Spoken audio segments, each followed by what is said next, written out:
I don't know what we're going to be doing. When will the next Vigil be? Oh, yeah. Well, I want to talk about our little action, right? For a second, and you know, our action is really to keep the pressure on. Yeah. And that's what we got to do without ceasing and without failing. And you need to call up everybody you know to put the pressure on. And you know how our networks work.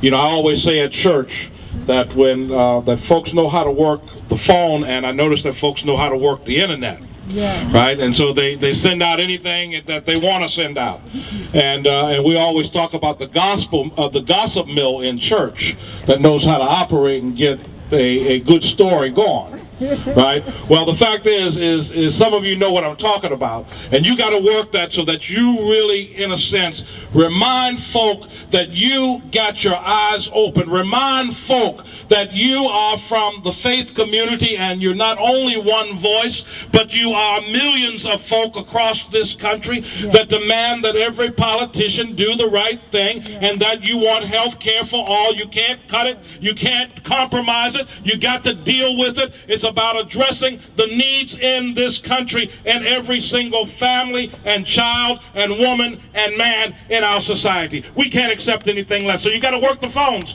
You got to work the internet. You got to let your voices be heard, and you got to make folk understand. It's just like when it came up in town hall meetings this summer, and you saw the right wing going crazy.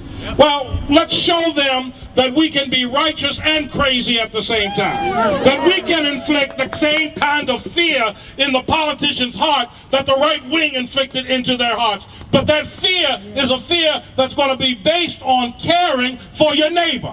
We are our neighbor's keeper. We do care about the person down the street and around the corner and across town. We care for each and every human being within our society, because that is what our religious and faith values are about, is to stand up for every single person within our society until, as Amos says, justice roll down like water and righteousness like an ever-flowing stream. God bless you. We're going to continue to struggle, and we're going to lift up some music right now, and then we'll wind down.